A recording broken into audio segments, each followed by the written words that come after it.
Historia de la filosofía, por Nicolás Abagnano, volumen 3, 2, parte sexta, la filosofía del romanticismo, capítulo 1, la polémica sobre el kantismo, 533, preludios del idealismo. En 1792 se publicó anónima una obra titulada Enesidemo, o sobre los fundamentos de la filosofía elemental, enseñada en Jena por el profesor Reinhold, con una defensa del escepticismo contra la arrogancia de la crítica de la razón. Como se supo más tarde, el autor del escrito era Gottlob Ernst Schulze, 1761-1833, que fue profesor en las universidades de Helmstadt y de Göttingen.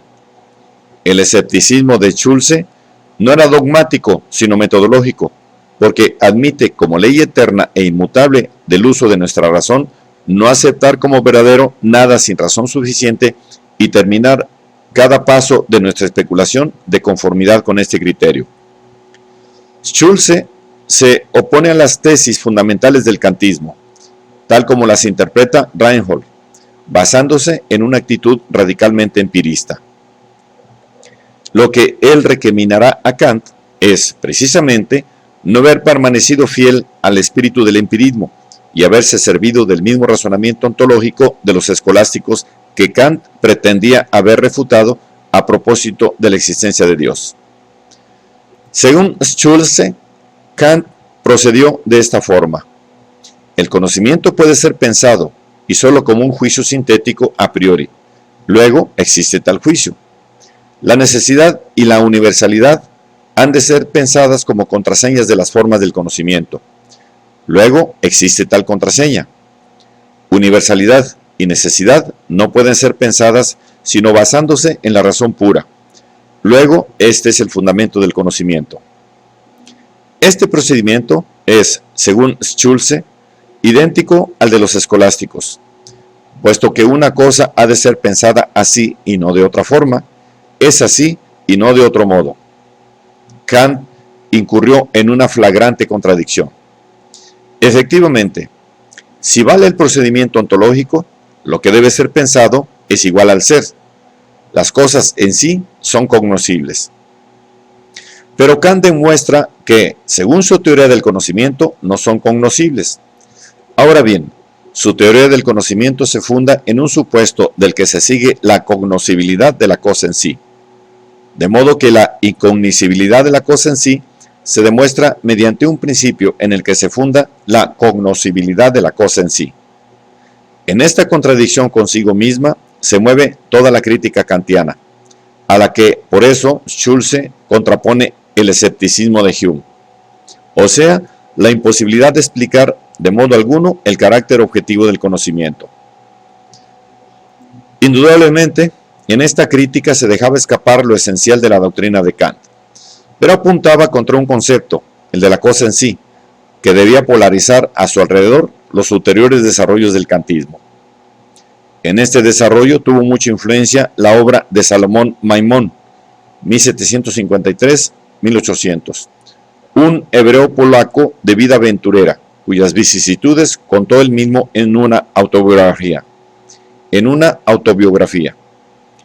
Sus principales escritos: Investigaciones sobre la filosofía trascendental, 1790, Diccionario filosófico, 1791, Incursiones en el campo de la filosofía, 1793, Investigación de una nueva lógica o teoría del pensamiento, 1794, Investigaciones críticas sobre el espíritu humano, 1797. Maimón llega enseguida a la conclusión a que llevaba inevitablemente la presentación del kantismo hecha por Reinhold: la imposibilidad de la cosa en sí. Según la doctrina Kant-Reinhold, todo lo que de un objeto es representable está contenido en la conciencia, pero la cosa en sí está y debe estar fuera de la conciencia e independiente de ella. Por tanto, es una cosa no representable ni pensable, una no cosa. El concepto de cosa en sí, según Maimón, es el fundamento de la metafísica dogmática y con ella permanece o se destruye.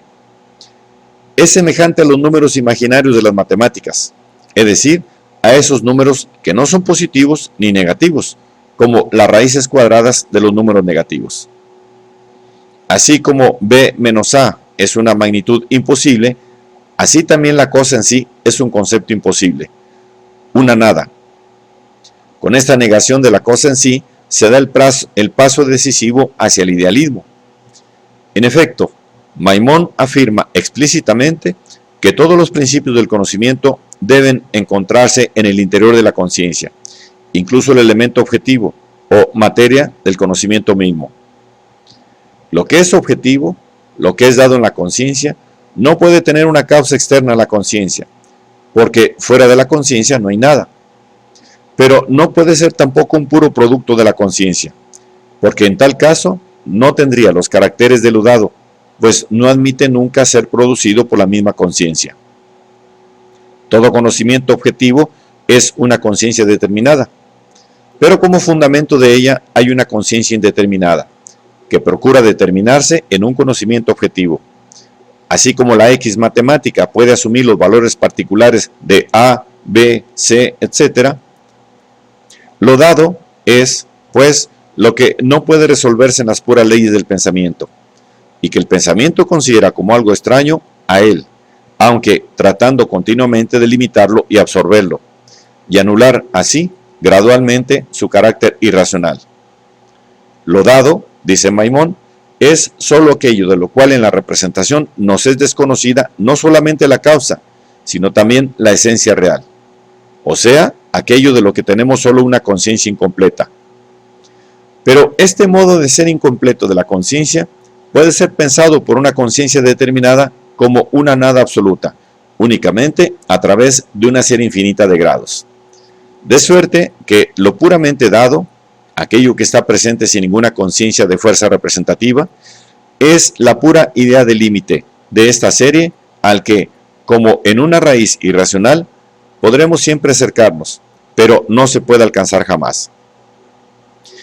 El conocimiento dado es un conocimiento incompleto. El conocimiento completo no puede ser nunca dado, sino que es solo producido, y su producción sucede según las leyes universales del conocimiento. Es posible si podemos producir en la conciencia un objeto real de conocimiento, y tal producción será una actividad de la conciencia o un acto del pensamiento, que Maimón llama el pensamiento real. El pensamiento real es el único conocimiento completo. Tal conocimiento supone, pues, algo múltiple, lo dado, que no es más que un determinable, que, en el acto del pensamiento real, se determina y se reduce a la unidad de una síntesis. El pensamiento real actúa, por tanto, a través del pensamiento de determinabilidad. Engendra el objeto del conocimiento a través de la síntesis perfecta de lo múltiple determinable. Las condiciones de la determinación son el espacio y el tiempo. Y puesto que la facultad de la conciencia de tener objetos dados es la sensibilidad, el espacio y el tiempo son las formas de la sensibilidad, o sea, las condiciones de todo pensamiento real. La principal característica de esta doctrina de Maimón es que en ella el objeto no es el antecedente del conocimiento, sino más bien el consiguiente, en cuanto es el término final del acto creador del pensamiento.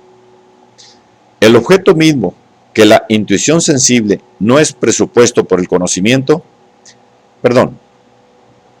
el objeto mismo de la intuición sensible no es presupuesto por el pensamiento, sino que lo presupone, porque es un producto del pensamiento mismo.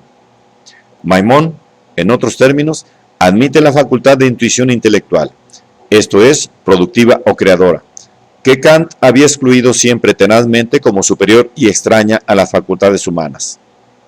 De este modo quedaba expedito el camino del idealismo, y en este camino se sitúa decisivamente Beck. Jacobo Segismundo Beck, 6 de agosto de 1761, 29 de agosto de 1840, había sido discípulo de Kant en Königsberg y fue profesor en Rostock. Sus principales escritos son Compendio explicativo de los escritos del profesor Kant por inspiración del mismo, 1793-1796. cuyo tercer volumen, que es el más importante, lleva por título El único punto de vista posible por el que puede juzgarse la filosofía crítica, 1796. Bosquejo de filosofía crítica, 1796. Comentario de la metafísica de las costumbres de Kant, 1798. El punto de partida de Beck es la interpretación de Reinhold. El problema que Beck se propone brota, en efecto, de la interpretación del kantismo en términos de representación. ¿Cómo puede ser entendida la relación entre la representación y el objeto?